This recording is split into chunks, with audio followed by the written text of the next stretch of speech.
सो पिछले वीडियो में हमने एक स्ट्रॉन्ग स्ट्रक्चर की फाउंडेशन समझी। उसके दो इम्पॉर्टेंट पिलर्स को कवर करा था, जो कि है काम consolidation and EMA respect.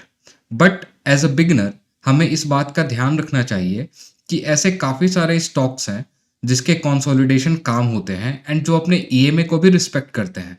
But उनमें से कुछ स्टॉक्स ऐसे होते हैं जो कि अच्छे एंड स्मूथ मूव्स देते हैं, एंड कुछ स्टॉक्स बिना मतलब के वोलेटाइल होते हैं, राइट? उससे हमारी हार्ट बीट और बढ़ जाती है। तो ऐसा इसलिए होता है क्योंकि हर स्टॉक की एक अपनी पैटर्न होती है, एक अपनी पर्सनैलिटी होती है। क्यों कुछ स्टॉक्स जो सेम बिहेवियर शो कर रही थी बट वो बहुत ज़्यादा वोलेटाइल होता है, ये होती है उसकी पर्सनैलिटी की वजह से। एंड आज हम एक स्टॉक की जो पर्सनैलिटी होती है उसके कुछ की इंपॉर्टेंट फीचर्स को इस वीडियो में कवर करेंगे। And before we start, I am Abhishek Ravi. I am a data scientist by profession and I document my swing trading learnings through a structured, data-driven mindset. So, let's begin. अब थोड़ा बात करते हैं clean mover personality के बारे में। देखो, जैसे हर आदमी की एक पर्सनैलिटी होती है, वैसे ही हर स्टॉक की अपनी एक पर्सनैलिटी होती है।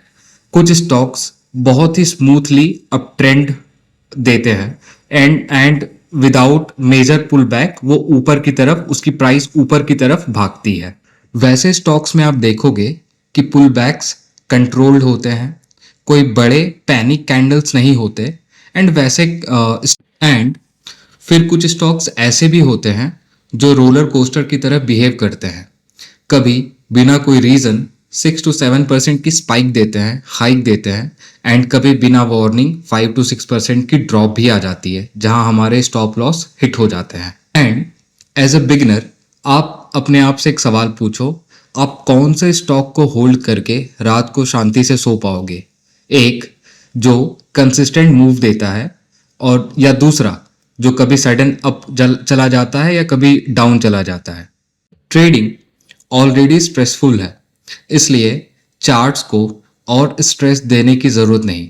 इसलिए एज अ बिगनर हमें उन स्टॉक्स पर फोकस करना चाहिए जो कि हमें क्लीन मूव्स देता हो। अब एक इम्पॉर्टेंट सवाल पूछो खुद से, क्या बेस के अंदर हायर लोज बन रहे हैं?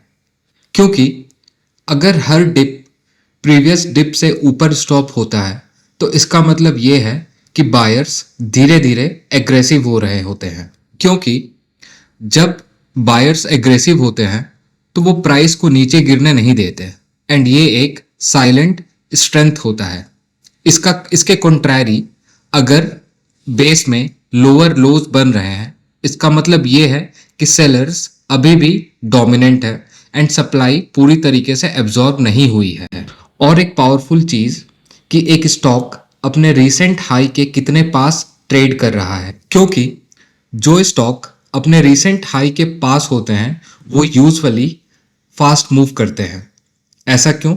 ऐसा इसलिए क्योंकि जब एक स्टॉक अपने रीसेंट हाई के पास होता है तो उस प्राइस के ऊपर ट्रैप्ड सेलर्स कम होते हैं, तो रेजिस्टेंस भी कम होती है। एंड एज अ बिगनर हमें यह ध्यान रखना चाहिए कि स्टॉक में एंट्री पोजीशन ही हमारी एक्सपेक्टेशन डिफाइन करती है, क्योंकि रीसेंट हाई के पास इंटर करने से हमें क्विक मोमेंटम मिलने के चांस बढ़ जाते हैं।